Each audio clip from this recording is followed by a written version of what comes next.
welcome back to Brewtifully Made. Happy Friday, happy February, happy Groundhog's Day. Just a whole lot of stuff going on today.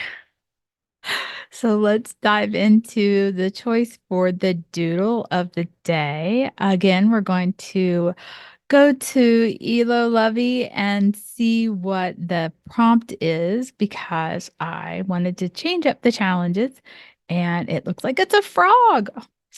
My friend Kathy will be very excited that I'm going to draw a frog today. Doodling along with some color, adding some color now to my drawings while we chat. And it's funny that this topic, this idea came to mind just because I've pretty much used real life scenarios to come up with things to chat about. And I am part of a group, which I've talked about these kinds of groups a couple episodes ago, where you can get free stuff. And we call it a common table around here. My kids call them buy nothing groups on Facebook where they live. But if you have something and you don't want it or need it anymore, you just place it on there. And so I got an upright piano for free in this group. And Brian and I went and picked it up, and I've had it, and I'm going to take lessons. And it just made me think about, as a creative person, what can you do as a hobby and not monetize it? It's so funny to talk to people who are creative and find out they're very much like me and they have interests in all sorts of things. And then they dive in getting supplies for those, ventures. And then you end up like really getting into it. And then, okay, now I'm going to start selling this too. It just happens like organically, naturally. But what can you do as a hobby, or how do you tackle something as a hobby and not want to turn it into something that you're selling or not turn it into something that you're offering as a service? How do you approach that? How do you have a hobby as a creative person? So I wanted to, share some thoughts around that and share some of the things that I have started and not monetizing them. And really, how do you gain something out of it for yourself? How do you look at that and enjoy it as a hobby? So I just thought that would be a very fun topic to talk about. And I would love to hear how you look at things that you consider a hobby and what are those in your life? I would love to, hear some feedback on that. So I'm drawing my little frog. I really think that this piano thing is going to be really just for pure enjoyment for me. When I was like five or six, I started taking piano lessons. I didn't have a piano. My grandma had one. My uncle played beautifully, like just beautiful piano player. And I loved playing the piano by just trying to figure out like how to do what he was doing. So I started taking lessons. And I got to the point where I was playing with two hands and we moved out of like where it was very convenient for me to go take lessons and go to my grandma's to practice. And I quit. I quit taking the lessons. And I remember the last song I can play with two hands on the piano. And I've always remembered that. And I can play the scales. Um, I'm better at one hand at a time than both. Just very, very rusty. And so I'm practicing that. And then I have a friend who reached out to me with a piano tuner. And I have his name. And then another friend reached out and said, "Hey, my ex-husband's a piano tuner." And it was the same name. And I was like, oh my gosh, how ironic is that? the first friend who shared the name of the piano tuner, she also teaches lessons. And I thought she just taught kids, but she's like, no, no, no, I teach adults too. So after I get some of the rest knocked off, I'm going to take some lessons and really learn how to play. I can read music. I played clarinet in high school and in school until I got to high school. Um, and like I said, piano. So to a point, I can read music. I'm not like super good at it, but I just think it's very fun to tackle something new. And the other thing, as a creative person, people look at what you do and they're just like, what is it that you can't do? And my go-to answer has always been, I don't know how to crochet and I don't know how to knit. And so I've had quite a few friends, which I've talked about before, try to teach me, and I still very slow at picking up on it. And so I'm like, I am investing in those Wooble kits. I'm going to get some of those kits because they seem like they are showing you how to do that pretty seamlessly based on the reviews. So I got some of those kits and I got to make one, and it was very wobbly wobble. It was so out of whack, but I did it. I made a coffee cup, and then I bought some of the accessories. So then I made a mini coffee cup, and I'm getting the hang of it. And it's just totally for my pure enjoyment. I absolutely love it. And I love yarn. I love the fibers. I love different just aspects of something creative that I don't have to worry about making a million of them because I'm never going to sell them. I just like doing it. And I'm making some for my granddaughters, and it's just fun. So between the piano and my crocheting and yarn ventures, those two things for this year are my hobbies. And I have big goals to know how to do it very well by the end of the year. So I have 11 months now left because I just got the piano last weekend, and I've only had the crochet kits for like 2 weeks, and I've got some other ones to make. But it's just kind of nice to be able to sit down, and if I'm done drawing and done working on things that I have for like, my creative business, I have something that I can do.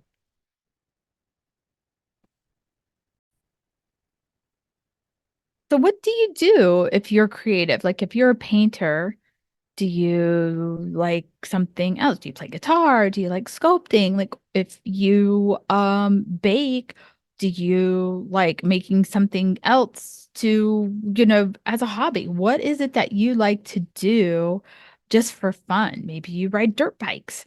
Maybe you do hiking, maybe there's another creative endeavor that you want to jump into and you want to explore that just for the sake of just pure enjoyment. I want to know what that is. And I want to know, is it hard for you to not get caught up in, I'm really doing well at this. I think I can, sell this, or maybe somebody be interested in it. Um, it's hard to not have those expectations. It's hard to go into something just pure, clear mind and not have these grandiose expectations when that's what you do when you tackle your creative like hobby that's turned into a job. I That's how I feel like with art. I love art so much and I love sharing that. So it's turned into a job for me.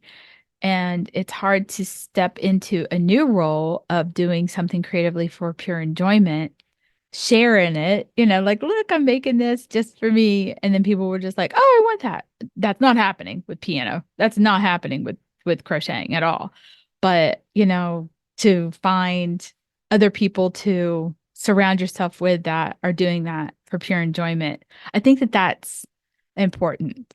I went with a friend to a brewery a couple weeks ago, and she was gonna, sit there with her friends. I got to meet them, and we were crocheting for like 3 or 4 hours.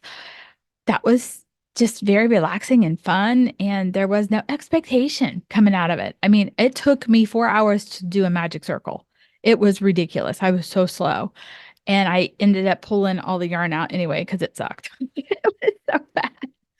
So it's okay to be bad at something. I love that saying. Be brave enough to suck at something and don't have an expectation in it. And that is so freeing. And just exploring that as a hobby. I love it.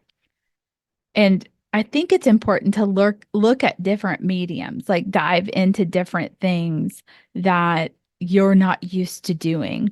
I was taking some art classes. They were all remote. It was through Windowsill Chats and they were Windowsill workshops.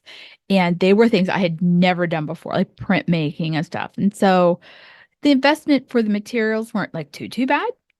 So I was not like spending hundreds of dollars. And it was really interesting to find all of this like new experiences through those classes. And so I loved that. And I think doing different mediums, it could turn into something that you incorporate into your creative business. But I think going into it, expecting it just to be a hobby and just to be something for pure enjoyment is really, really important. And it it doesn't have to be shared. So, some of the things that I will try, it wasn't like these giant social media posts or anything like that. It was just like, look, I'm tackling this. I wanted to try this out. And you may not even see me do it again. I mean, it just was something that I tried. And that's important. I think that it's really important to never stop learning. I don't care how old I'm going to get. I don't want to not learn something new. Um, I think I've talked about my mom. She's in her 70s and I love her to pieces and she's very creative. But, as time has gone on, arthritis has set in. And so it's really difficult for her to draw much anymore. At least that's what she says. I keep telling her it would help so much if she would draw and paint with her arthritis to keep her hands moving. And she just doesn't want to listen. It's just too much work. And my siblings, my brothers and I, and their wives, they have bought like canvases and paints and brushes and easels, trying to encourage her to have all the supplies there for her to do something. And she just doesn't. And I'm like, I can't wait to have that time one day to just create all day long. That's so exciting to me. I want that. And I think that that's really helpful as you get older to concentrate on things that you don't know how to do and learn something new. I think it's really important for your mental health. So that's something I want to encourage you to do on a regular basis is to find something new. Even if it's a New Year's resolution that you're going to learn something new every year. That's a wonderful resolution. And just regularly trying something, if it's alone, if it's with a group of friends, that's so much fun. That experience, that moment that you're capturing, those are great memories. So don't lose sight of doing it just because it's fun. You don't have to be a pro at everything. You're not going to be a pro at everything. And even if you are a pro, you're going to have mistakes. You're going to make them, and it's okay. It's all right to, stink at something, even if it's something that you're used to doing. Not everything is going to be 100% perfect. Quit expecting perfection. And I think sometimes I'll see these creative challenges, which I love. This, right here, drawing these little challenges is that's one of them. I love sharing that. But it just keeps your mind fresh. Maybe you didn't think of that subject matter, or maybe you didn't realize that you could do this or that. And you find those on social media. That's a positive thing for social media. I'm not talking about TikTok challenges that are dangerous. I'm talking about creative art challenges. And I think that you can even spin those. If you have a business and there's a creative challenge, turn it into, you want to sell so many of certain color of something, and then you run a sale based on that. Take that to a level that's important to you.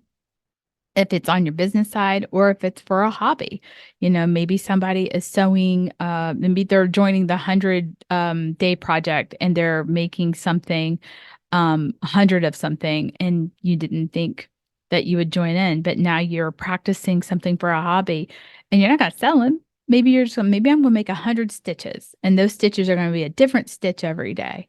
And you're going to hand embroider those. Or maybe you're going to try to knit that. Who knows? 100 days. Try it. Try it for 100 days. I mean, it's a third of the year. It's something to look forward to every day. Just even if it's 10 minutes, that's something that you can say in 100 days, this is what I did. And then look back at it, good or bad. Take that challenge. And really, whenever you're doing something for a hobby, you're really doing it for yourself. And we don't do enough for ourselves. We do things for others all the time, for companies all the time, for other businesses, for customers, for clients, but we're always last. So, a hobby to help you clear your mind and being creative and learning something new, it's so important. So, create for yourself for the first time, maybe ever, and enjoy that process. Enjoy those moments that you're taking to do it. There's tons of workshops, there's tons of classes. So if there is an interest there, maybe you don't want to invest in all the stuff it takes to make stained glass, but you want to go take a class to find out what it's like. Do it. We took a class with a bunch of friends for glass blowing. It was fun, so much fun. We made Christmas ornaments one year. I loved it. I want to do it again. I'll never have all of that stuff to do it myself, but I can take a class and take it with friends. And it's an experience that when we get those ornaments out or go to one of those houses, we see them and we talk about them. It's so much fun. What great memories we made. The whole thing around having the hobby just for you, though, I think most importantly, is that the mindfulness that it brings. We have to find moments in our day to be very mindful for ourselves. And it really helps clarify and refocus ourselves on our dreams and what's important and calms us. And so I think the mindfulness part of having a hobby that's not monetized is the most important thing of all. And I love hearing what people's interests are and share that. I would love to know what you're doing as a hobby, especially if you're a creative person and how you got started or how you're interested in it. And yeah, just share that with me because I'm very interested to hear what other creative people didn't know how to do and they're learning how to do. And they're doing it just for the pure enjoyment for themselves. So that's my little thought for the day, for the week. And it is beautifully made. I promise you it is because it's made by you. So I hope you like my little frog here. It's the most color I've used on a doodle. My gosh, ever. Oh, but it was fun. It was fun watching the markers. These are dual edge markers, so I like trying to use the broad ones to color things in. And yeah, this little frog. So it's so springy, so fun. So take care. Have a wonderful Groundhog Day. I'll probably watch that movie a couple of times. And yeah, and it's also First Friday around here. So anxious to go tonight. There's a quilt show at the Canton Museum of Art. And then there's a groundhog exhibit at the Stark Parks. And so I think we're going to do that too. But have a great weekend. Be safe and happy February again. Take care. Bye.